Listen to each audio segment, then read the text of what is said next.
आपके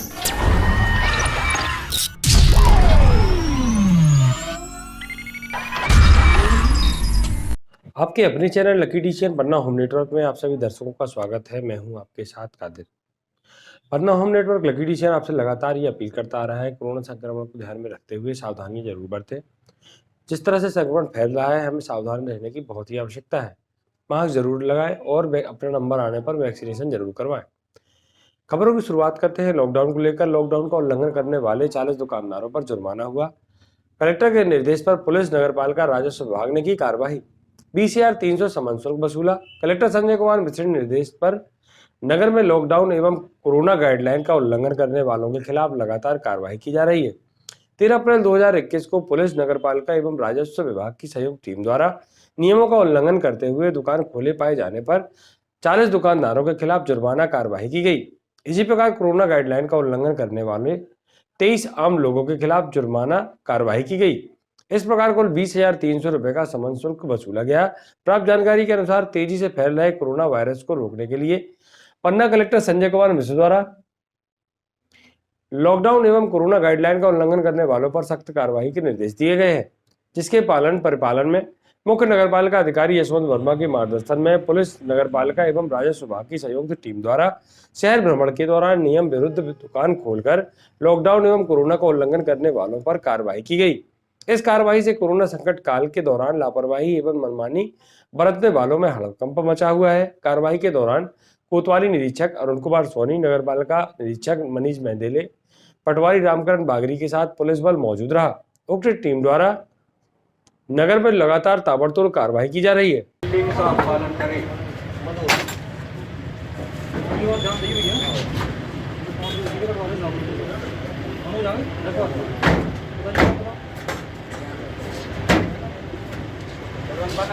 चालित हो सके।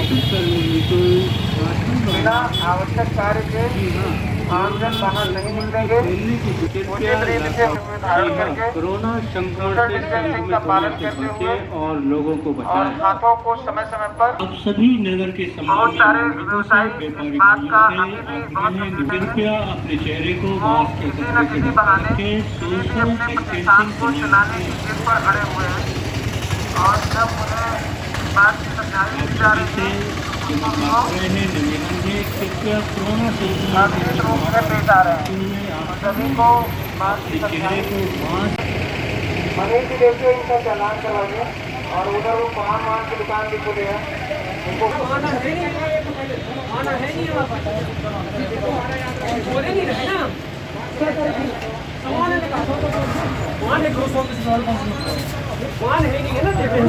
बोल रहा हूँ कर लो, ठीक है, नहीं इसी कर लो, साहब खड़े सामान नहीं है, चलो बोले तो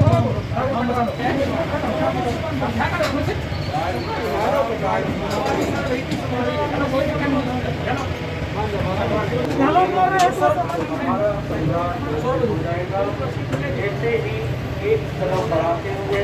हमारा अवैध हथियार बनाने वाली फैक्ट्री पर पुलिस टीम का छापा। अवैध हथियार एवं हथियार बनाने वाली सामग्री सहित एक आरोपी गिरफ्तार। थाना पुलिस को अवैध हथियार बनाने वाली फैक्ट्री को पकड़ने में सफलता मिली है। बताया जाता है कि 12/4/21 को थाना प्रभारी अजयगढ़ निरीक्षक अरविंद कुजूर को विश्वस्त मुखबिरों द्वारा अवैध हथियार निर्माण कर रहे 2 व्यक्तियों के बारे में जानकारी देते हुए सूचना दी गई कि 2 व्यक्ति ग्राम कुड़ई के पास केन नदी के पास बरगद के पेड़ के नीचे जंगल में अवैध हथियारों का निर्माण कर रहे हैं। थाना प्रभारी अजयगढ़ द्वारा तत्काल उक्त सूचना की जानकारी जिले के वरिष्ठ अधिकारियों को दी गई। पुलिस अधीक्षक पन्ना धर्मराज मीना द्वारा उक्त सूचना को गंभीरता से लेते हुए थाना प्रभारी अजयगढ़ के नेतृत्व में पुलिस टीम का गठन किया। जाकर उक्त पुलिस टीम को मुखबिर सूचना के आधार पर कार्यवाही करने हेतु निर्देशित किया गया।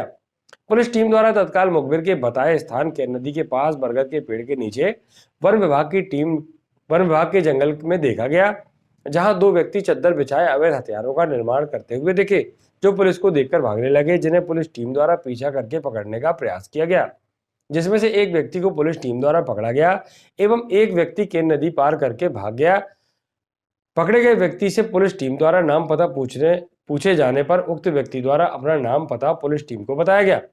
पुलिस टीम द्वारा उक्त आरोपी के कब्जे से अवैध हथियार एवं हथियार बनाने वाली सामग्री को जब्त किया गया एवं आरोपी को गिरफ्तार किया गया। मामले में फरार आरोपी की तलाश जारी है। उक्त मामले में दोनों आरोपियों द्वारा अवैध शस्त्र निर्माण करते पाए जाने पर दोनों अपराधियों के विरुद्ध थाना अजयगढ़ में अवैध शस्त्र रखने एवं निर्माण करने का अपराध 162/21 कायम किया जाकर विवेचना में लिया गया।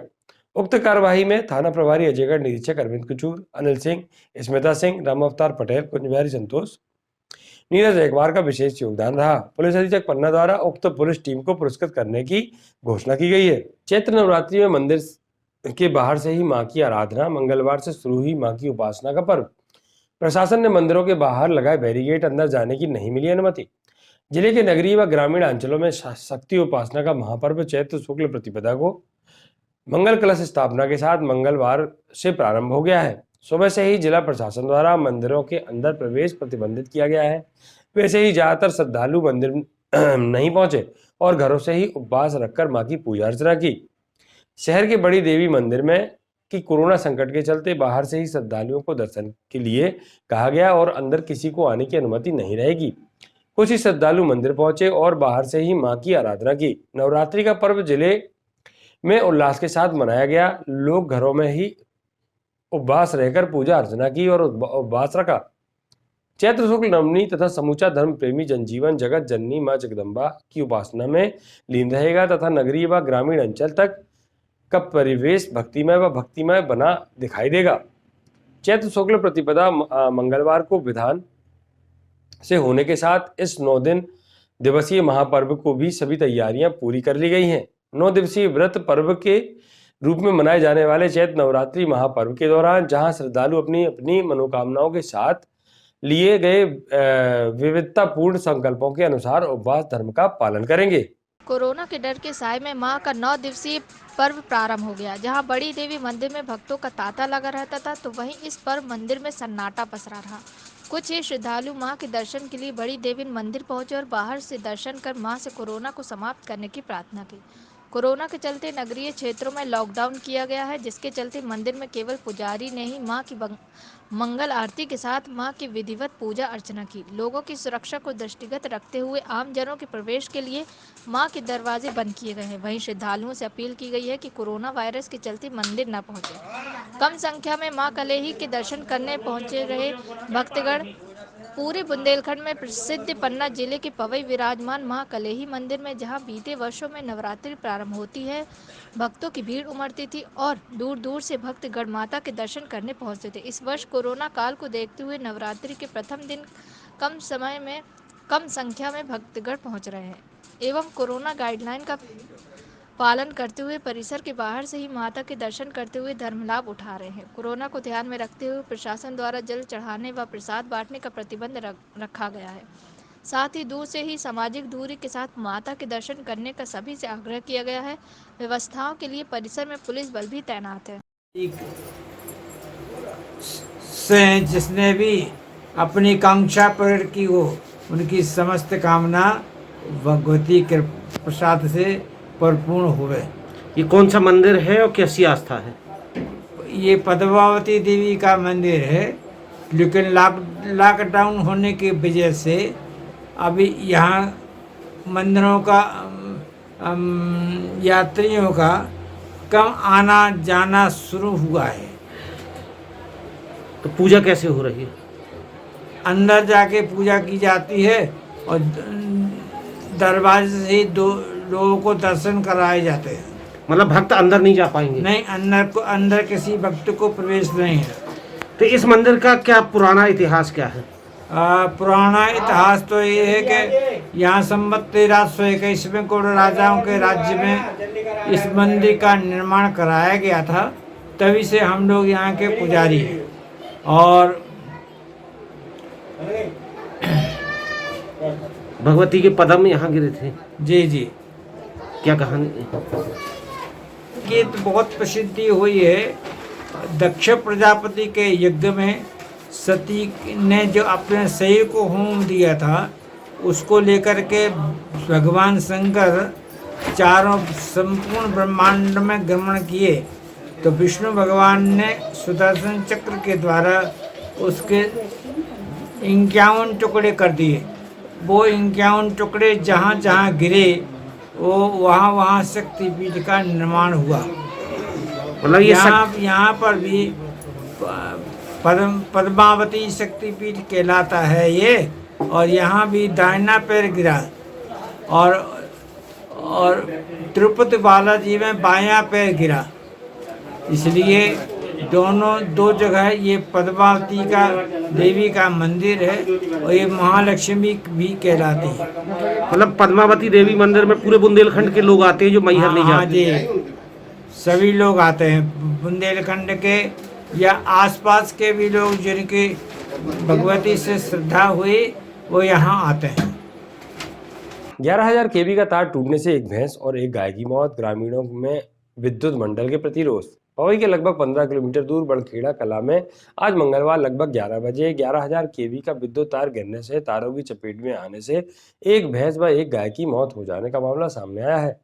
जानकारी के अनुसार आज लगभग 11 बजे विद्युत पोल में लगे 11,000 केवी के तार टूटने से बड़खेड़ा निवासी कृषक रुद्र प्रताप सिंह की एक भैंस व गाय विचरण कर रही थी, उन तारों की चपेट में आ गई, जिससे दोनों की मौत हो गई। इसकी जानकारी जैसे ही ग्राम वासियों को लगी, ग्राम में अफरा तफरी का माहौल व्याप्त हो गया। पुलिस एवं विद्युत मंडल को इसकी सूचना दी गई। ग्रामीणों का आरोप है कि सब विद्युत मंडल की लापरवाही का नतीजा है। कृषक ने प्रशासन से मृत भैंस एवं गाय के मुआवजे की मांग की है।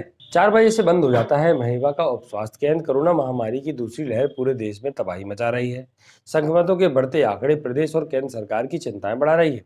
चेतावनी पर चेतावनी देने के बाद भी जब प्रदेश की जनता अपने कर्तव्य को नहीं समझती, तब मजबूरन मध्य प्रदेश शासन को कहीं आंशिक तो कहीं पूर्ण लॉकडाउन पूरे प्रदेश में लगाना पड़ता है।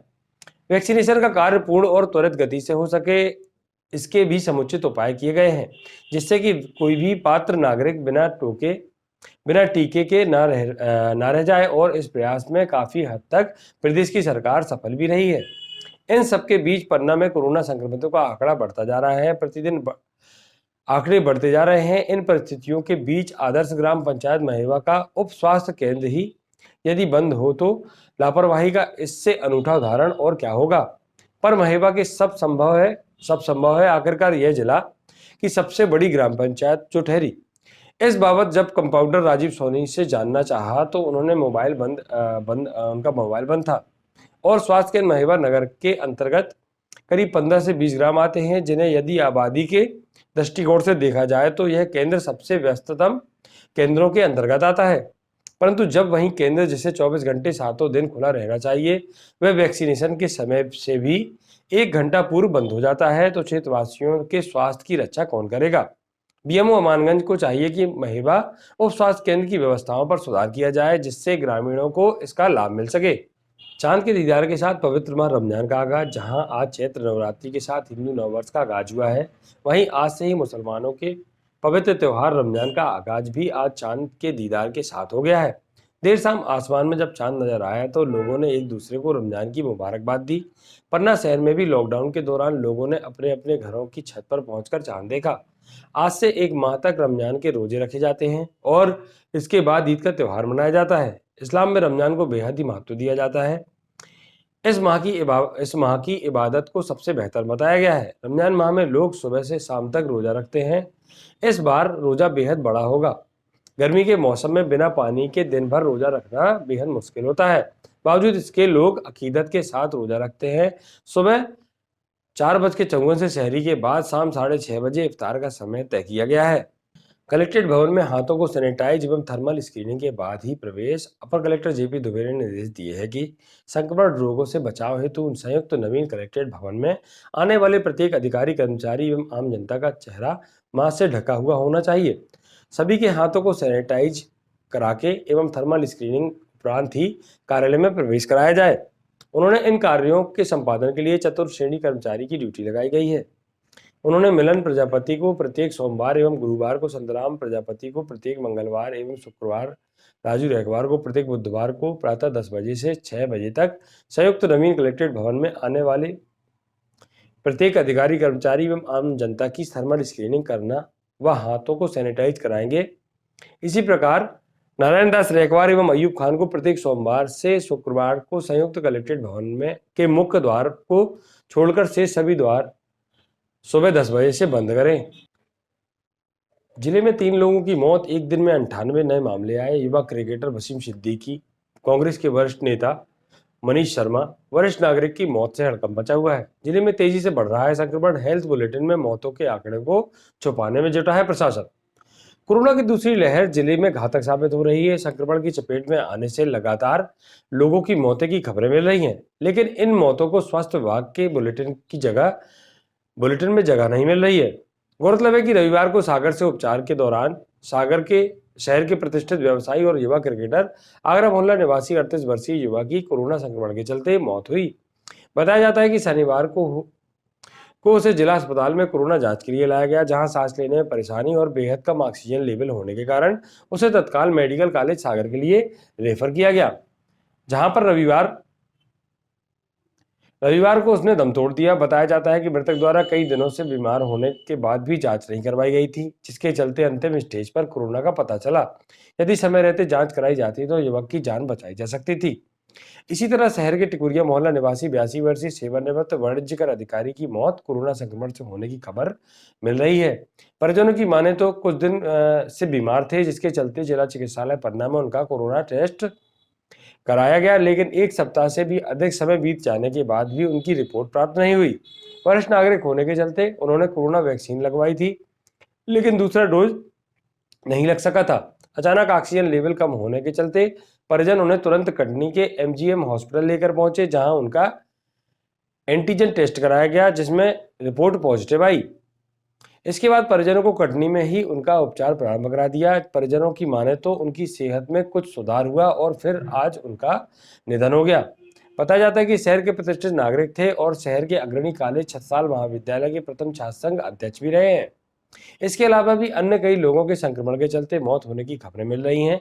वहीं कांग्रेस के वरिष्ठ नेता जो 8 दिन से लगातार सतना के बिड़ला में भर्ती थे, लेकिन अचानक बीती रात कोरोना के कारण उनकी भी मौत हो गई, लेकिन स्वास्थ्य विभाग के आंकड़ों और हेल्थ बुलेटिन में इसकी कोई जानकारी नहीं मिलती। बताया जाता है कि जहां मौत होती है वहां से पोर्टल में फीडिंग होने के बाद ही हेल्थ बुलेटिन में ऐसे मामलों को जोड़ा जाता है।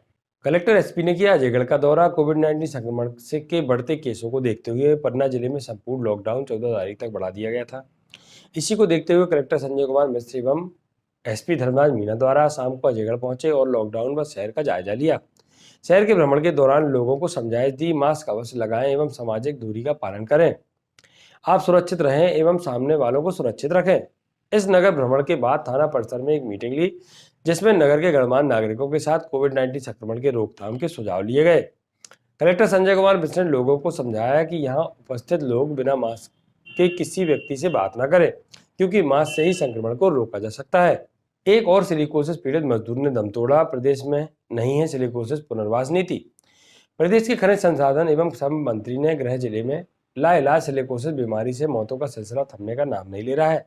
2010 में सिलिकोसिस बीमारी से चिन्हित पत्थर खदानों में काम करने वाले मजदूर सुभाष वार्ड क्रमांक 10 मोहल्ला आगरा निवासी सलीम खान पिता दिलावर खान ने देर रात अंतिम सांस ली और उनकी सिलिकोसिस बीमारी से मौत हो गई। 2010 में इनब्रोनिक्स ट्रस्ट दिल्ली ने पन्ना के पत्थर खदान मजदूर संघ के अध्यक्ष यूसुफ बेग के सहयोग से एक कैंप लगाकर पत्थर खदानों में मजदूरी करने वाले मजदूरों की जांच की थी, जिसमें सलीम खान भी एक था।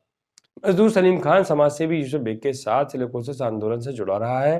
2013 में पन्ना के तत्कालीन विधायक श्रीकांत दुबे ने इस मुद्दे को विधानसभा में उठाया और मध्य प्रदेश सरकार ने स्वीकार किया था कि पन्ना में सिलिकोसिस बीमारी है। इसके बाद मध्य प्रदेश सरकार ने बुंदेलखंड मेडिकल कॉलेज की टीम भेजकर इन मजदूरों की पुनः जांच कर सिलिकोसिस होने की पुष्टि की थी। इस मुद्दे को समाजसेवी यूसुफ बेग ने राष्ट्रीय एवं अंतर्राष्ट्रीय स्तर पर उठाया। आज राष्ट्रीय मानव अधिकार आयोग एवं सर्वोच्च न्यायालय में भी सिलिकोसिस का मामला चल रहा है। सिलिकोसिस बीमारी से हुई 15 मजदूरों की मौत पर अभी तक उनके परिवारों को 3-3 लाख रुपए की सहायता राशि दी गई है। पन्ना में अभी भी सिलिकोसिस बीमारी की जांच का ना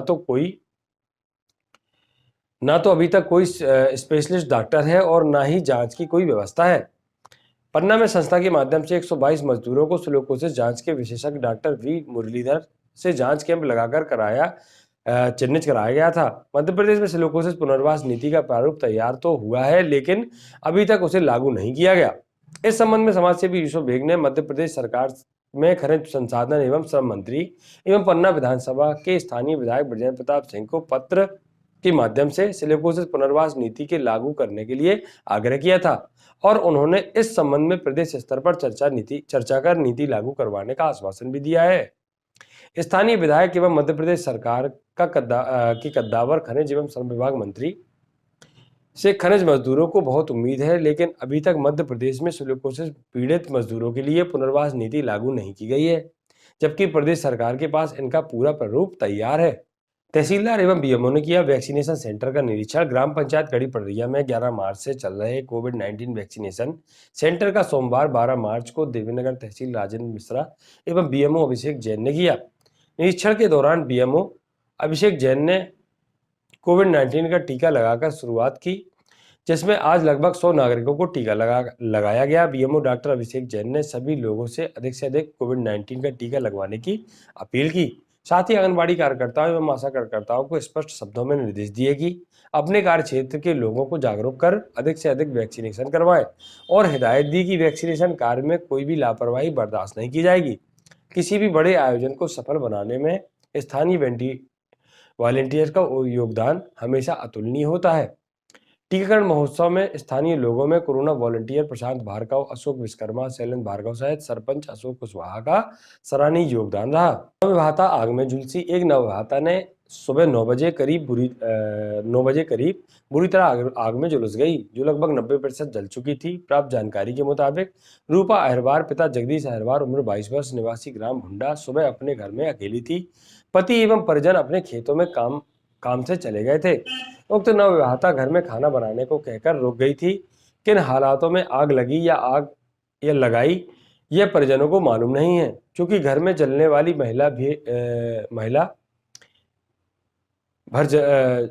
जब जलती हुई महिला घर से बाहर बचाओ बचाओ चिल्लाती हुई निकली, तब आसपास के पड़ोसों की मदद से जल्द ही महिला की आग बुझाई गई। जब तक महिला बुरी तरह से जल चुकी थी, उसके पति व परिजनों को खबर दी गई। उसके आने पर जली हुई महिला को अजयगढ़ अस्पताल लाया गया, जहां पर प्राथमिक उपचार के बाद महिला की हालत गंभीर होने के कारण जिला चिकित्सालय के लिए रेफर कर दिया गया। अजयगढ़ अस्पताल की तहरीर पर अजयगढ़ थाने में मामला कायम कर विवेचना में लिया है। जली हुई महिला के मजिस्ट्रियल बयान लेने की कोशिश की गई, परंतु हालत गंभीर होने के कारण महिला बयान देने की स्थिति में नहीं थी। अब महिला की आग कैसे लगी, यह महिला ने अग्नि स्नान किया, किन परिस्थितियों में हुआ, यह पुलिस विवेचना के बाद ही पता चल सकेगा।